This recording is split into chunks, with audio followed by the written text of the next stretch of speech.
Don't think I'll have to kill her. Just slap that pretty face into hamburger meat, that's all.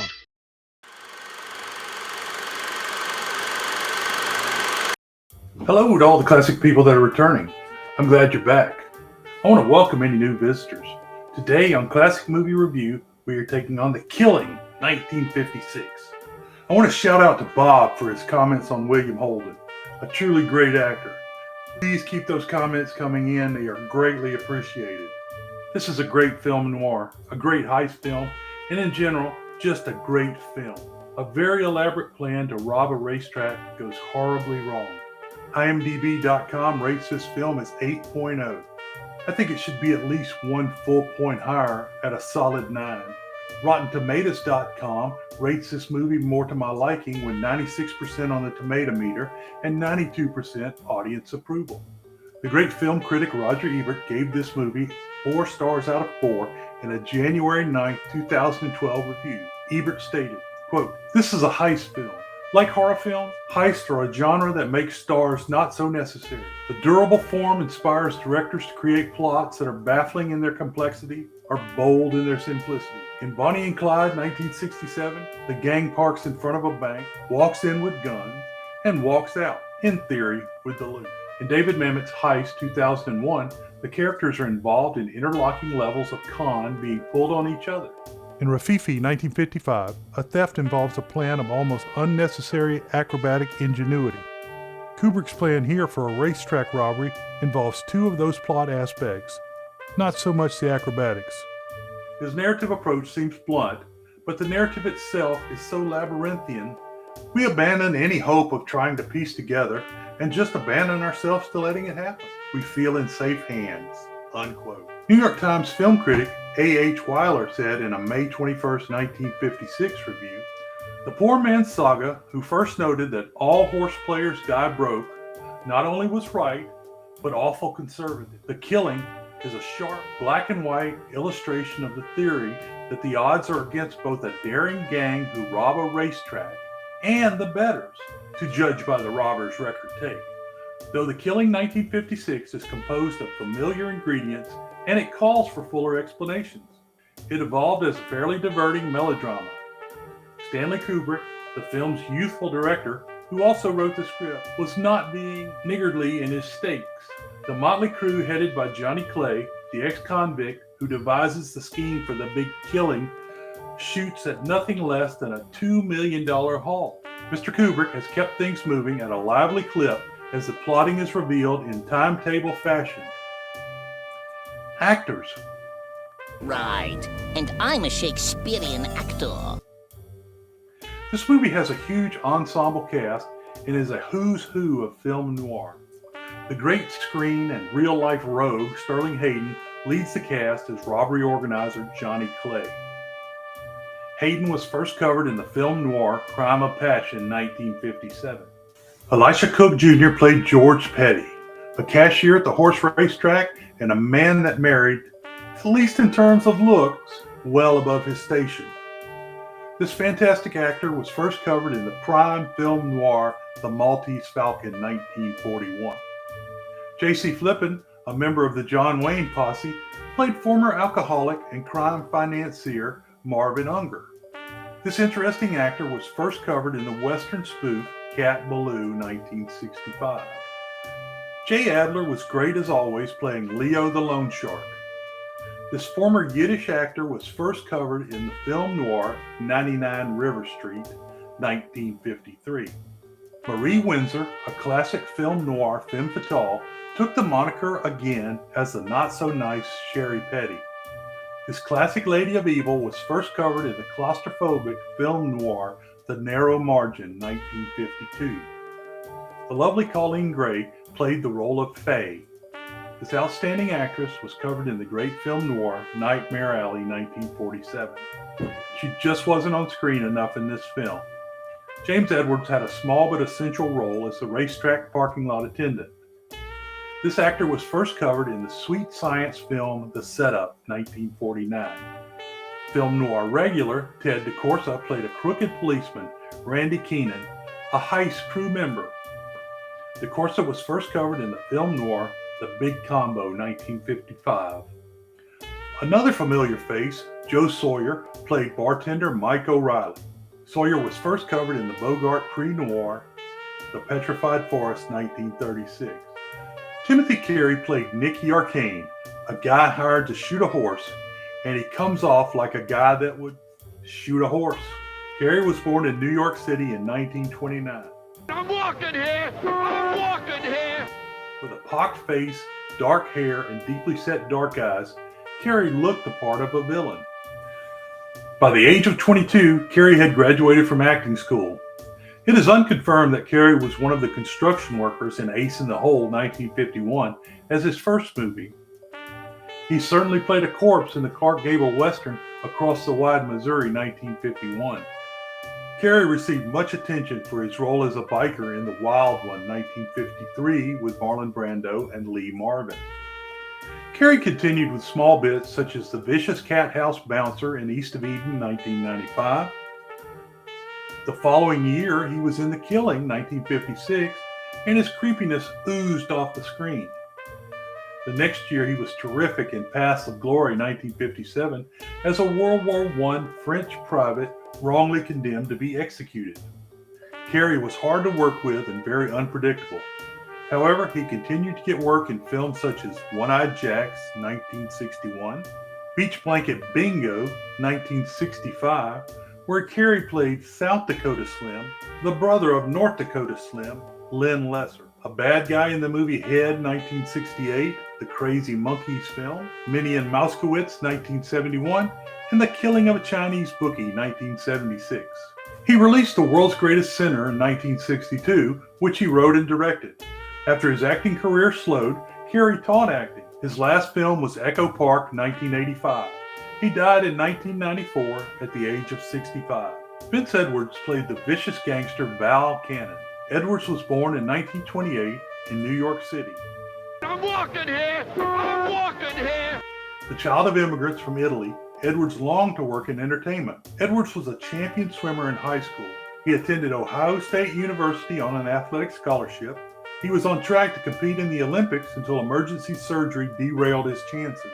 Edwards attended the American Academy of Dramatic Arts, graduating in 1950. He worked on stage in the 40s and 50s. Edwards got his start in film with an uncredited role in Dark Passage, 1947. He continued to work on television and in movies such as Rogue Cop, 1954, The Night Holds Terror, 1955, and Hit and Run, 1957. However, the movie that helped him the most was The Killing, 1956. Edwards continued with more tough guy roles in films like Ride Out for Revenge, 1957, Murder by Contract, 1958, and City of Fear, 1959, until his most significant break came. Edwards was cast as Dr. Ben Casey in television's Ben Casey, 1961 to 1966. Edwards continued to make movies like The Devil's Brigade, 1968, with William Holden, Hammerhead, 1968, and The Mad Bomber, 1973, as he made more television appearances. His last film was The Fear, 1995. Edwards died unexpectedly in 1996. Story. Let me explain. No, there is too much. Let me sum up. The movie begins with frenetic drums and horn music that invokes the Roman Colosseum as the credits roll. The visuals are the inner workings of a sprawling racetrack. The horses take to the track for a race as larger horses pull the starting gate into place. The race starts. The narration begins at exactly 3:45 p.m. as Marvin Unger, J.C. Flippen, walks by the ticket window. He doesn't like to gamble, but he's placed a $5 bet on each horse in the fifth race. Unger orders a bottle of ginger ale from the track bartender Mike O'Reilly, Joe Sawyer. Mike says to put a $5 win next to the $5 place. On a track sheet, Unger sees an address and the time of 8 p.m.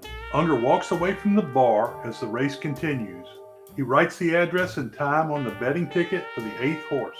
He goes to the cashier at the second $5 win window.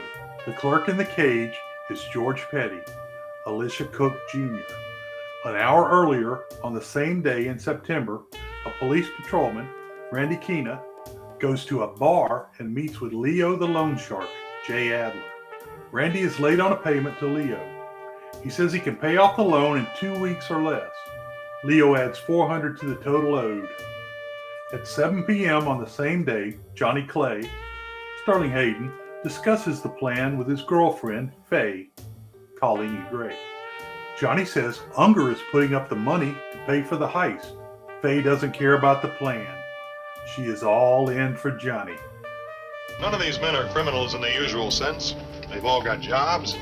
They all live seemingly normal, decent lives, but they got their problems, and they've all got a little larceny in them. She only worries that he will return to prison and leave her alone again. Johnny says they will leave by plane on Saturday night. Unger comes in and breaks up their love fest. A half hour before, Mike, the bartender, returns home to his ailing wife, Ruthie, Dorothy Adams. Mike needs the money from the robbery to pay the medical bills. At 7:15 p.m., George, the cashier, returns home to his wife, Sherry Marie Windsor. In this film, George is a 3 and Sherry is at least an 8. Sherry is pretty mean to George and only wants a drink. He tries to talk, and she is only interested in mocking him for his failures in life. How would I get a hole in my stomach? How would you get one in your head? Oh, fix me a drink, George. I think I'm developing some pains myself. Her gold-digging dreams have been dashed by George's tiny income. He tells her that he has money coming in soon. He says he knows he can trust her. George says he must go out to a meeting, but she gives him grief. He foolishly tells her about the heist. After George is gone, Sherry heads to her boyfriend's apartment. He is Val Cannon, Vince Edwards, a low-level mobster. Sherry is jealous because Val goes out with other women. She tells Val that they are going to have money soon because George is going to rob the racetrack. She wants Val to take away George's cut from the robbery. She has also found the address of the meeting in George's clothes. Val decides that he wants to rob the entire gang and not just get George's share. Johnny is with Mike, Randy, George, and Unger at the meeting apartment. He tells that there are 2 more guys that are going to be involved with the robbery, but they won't get a share and they won't know who the rest of the gang is. Johnny says that one guy will handle the rifle and the other will start a fight in the track bar. These 2 extras will not be part of the robbery, but will be paid $5,000 and $2,500 in advance. Since Unger is fronting the money, he will get it off the top before the loot is split. Johnny shows the track's layout and orders the crew to make updates on any changes. He expects to steal $2 million before the armored cars arrive to pick it up. In today's term, that haul would be about $20 million.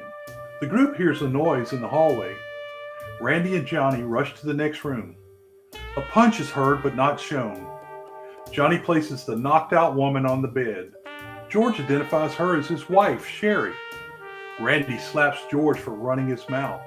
Johnny says George can tell what he has done or they will get the information out of Sherry. George denies that he has told her anything. He says she is jealous and was just checking in on him. Randy and Mike take George back to his apartment. Unger wants to know what they are going to do with Sherry. Johnny says he will slap her pretty face into hamburger meat. I don't think I'll have to kill her. Just slap that pretty face into hamburger meat, that's all. Oh. Unger leaves to be away from the violence. When Unger walks outside, Val and another guy are waiting in a car. Sherry and Johnny know each other from the old days. She starts trying to charm Johnny, and her story is the same as George's. Johnny calls her a no-good tramp and warns her to sit tight. He then goes on to warn her to keep her mouth shut and she will get money from George. Later, George and Sherry are back in their apartment. He is complaining about the way he was treated. She tells him he is important and they couldn't do the job without him. George wants to drop out, but Sherry wants him in on the theft. She says she will feel unloved if he doesn't get her the money. She tries to chisel the day of the heist out of George using sex as her instrument. 3 days later, early in the morning, Johnny goes to the Academy of Chess and Checkers. He meets chess master Maurice Obukov, Kola Kowarian. These 2 are old friends. Maurice advises Johnny not to stand out. Maurice makes extra money wrestling when he is not at the academy. Johnny says he will give Maurice $2,500 to start a fight during the 7th race. He won't tell Maurice why he needs him to start a fight. The Russian wrestler agrees to start the fight. Next, Johnny meets with Nicky Arcane, Timothy Carey. Nicky is firing a shotgun at some paper targets. The sawed-off shotgun is to be used in the robbery. Johnny says he will pay Nicky $5,000 for killing a horse. You shoot the horse, and if by any chance anything goes wrong, you don't squawk. Suppose by accident you do get picked up. What have you done? You shot a horse. It isn't first-degree murder. In fact, it isn't even murder. In fact, I don't know what it is. But the chances are the best they could get you on would be inciting a riot or shooting horses out of season or something like that. Nicky will set up in a parking lot and shoot the lead horse when it makes the turn into the final stretch. Johnny doesn't give any details of the robbery. Later, Johnny drives to a motor court and meets with Joe Piano, Tito Volo. Johnny gets a cabin and leaves a guitar case. He says he doesn't want anybody in the room and another bag will be dropped off next week. 4 days later, Sherry wakes up early. George is already awake and in the kitchen.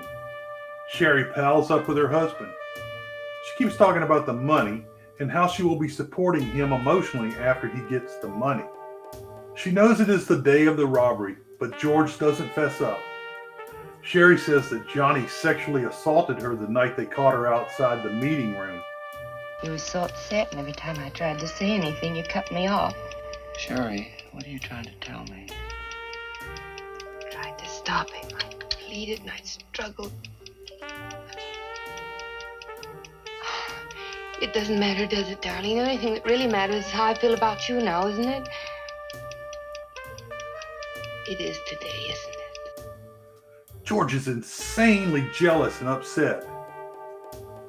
That same morning, Johnny wakes and says goodbye to Unger. Unger says he feels like a father to Johnny and then asks him to go away with him.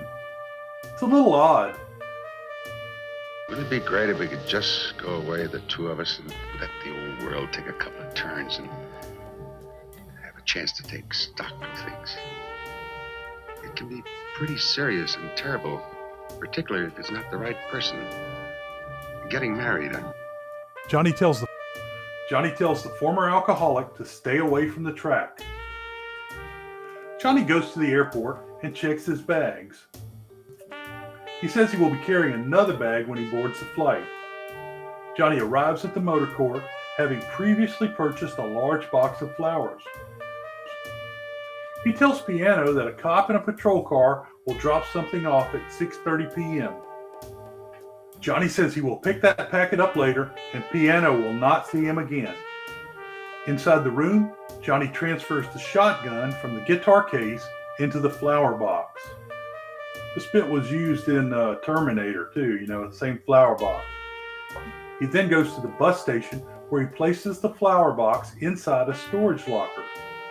Next, he travels to Mike's apartment where he drops the key to the bus locker in the mailbox. Around 11 a.m., Mike talks to his sick wife about not eating. He gives the sick woman words of hope. Mike picks up the locker key and heads to the bus station where he retrieves the flower box/shotgun. Mike takes a bus to the racetrack. He takes the flower box into the employee's locker room and places it in his locker. George has brought a pistol to work as well.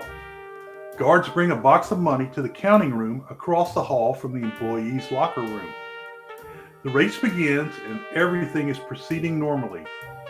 Mike is busy at the bar, but Unger staggers in, very drunk, having fallen off of the wagon very hard. Mike refuses him service and Unger wanders away.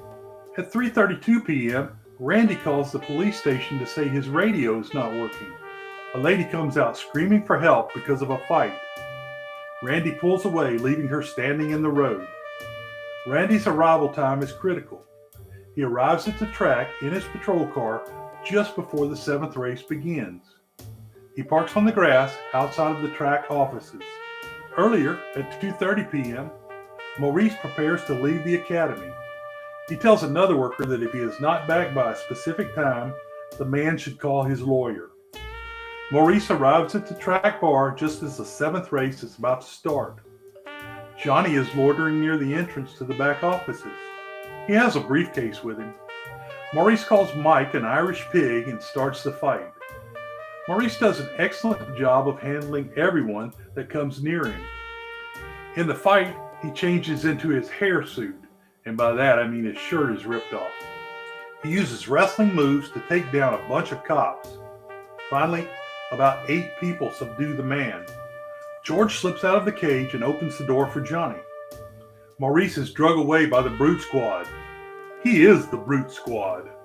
Earlier, at 11:40 a.m., Nicky leaves his house carrying a guitar case. Nicky is driving a convertible 1950 MG TD with the hood ornament of a Jaguar.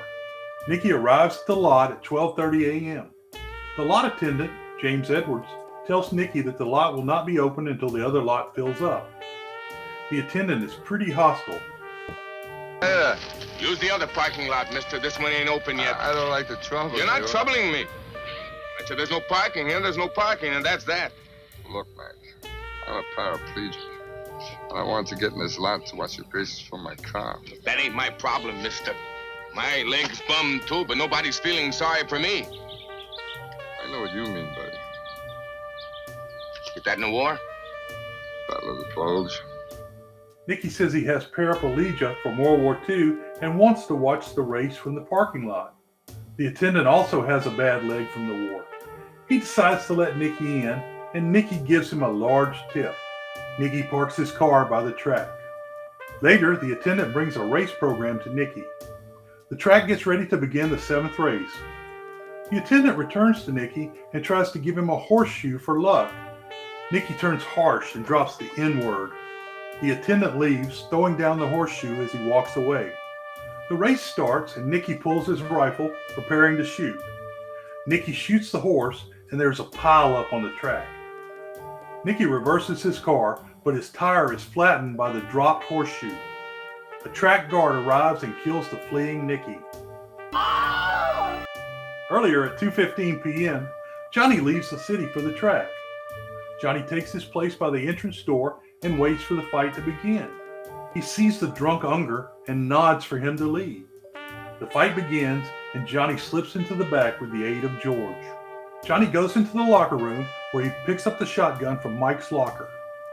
He also has a mask, gloves, and bags. The mask Johnny wears is a rubber clown face. It is one of the most frightening things I have seen in the cinema since the Flying Monkeys were released. The 7th race is being reviewed as Johnny heads into the counting room. There is no peephole in the door. They just open it up when Johnny knocks on it. He has the 4 counters raise their hands. Johnny has one of the men stuff about $2 million in a bag. Johnny sends the 4 men into the locker room before he throws the bag of money and other evidence, including the gun, out the window. Johnny goes outside and looks like a track guest. A cop tries to stop him at the door, but Johnny slugs the cop and blends into the crowd. Back at the meeting apartment, George, Unger, Mike, and Randy are waiting. They hear about the robbery on the radio. They also hear that Nicky is dead. The scene goes back to when Johnny throws the bag of money out the window. Randy is waiting below and picks up the bag and the gear. Randy has dropped the money at the motel. George is apprehensive that the money has not arrived because it's already 7:15 p.m. The men hear the elevator and open the door looking for Johnny. Val and his partner Tiny, Joe Turkle, burst in with guns drawn. Val wants to know where Johnny is and when the money is coming.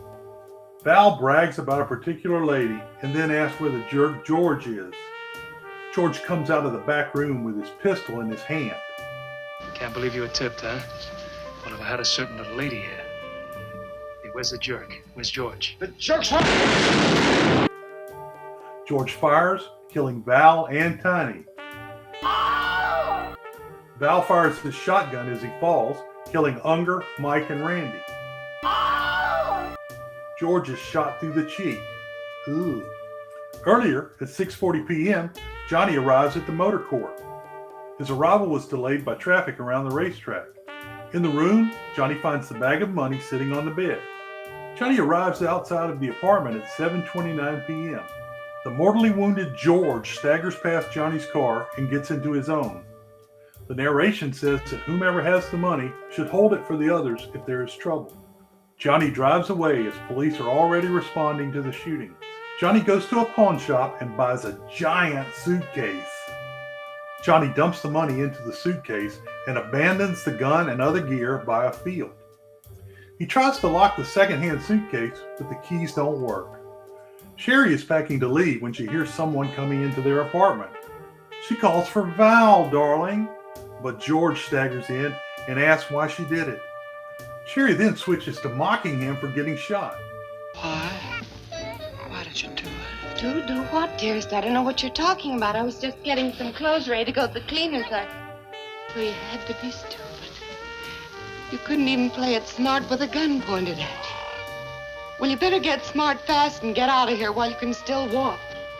Your friend, Val, is that his name? Yes, and you better get out of here before he gets here. She says he better leave before Val arrives. George professes his love before shooting Sherry in the gut. George then falls dead, taking the parrot down with him. Johnny meets Faye at the airport. There are cops all over the airport. A lady baby talks to her toy poodle while waiting for her husband to arrive. Johnny tries to take the giant suitcase on the plane, but ticket agent Brown, Steve Mitchell, says it must be checked. Johnny goes full Karen and asks for a supervisor.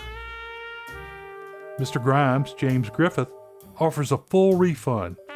Johnny and Faye see the bag being trucked to the plane. The toy poodle escapes and the baggage truck has to swerve. The suitcase falls and the money scatters all over the flight line. Johnny and Faye head out front to hail a taxi, but the police begin to close in on the pair. Faye suggests Johnny run, but knowing he is caught, he says, "What's the difference?" Johnny, you've got to run. What's the difference? Conclusion.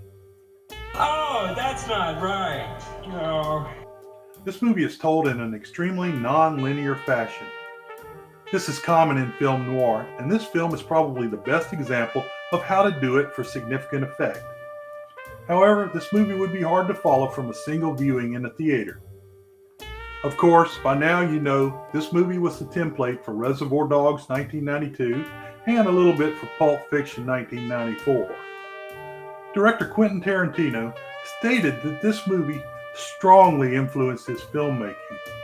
Sherry, Marie Windsor, was cast in this film as a femme fatale role based on her performance in The Narrow Margin 1952.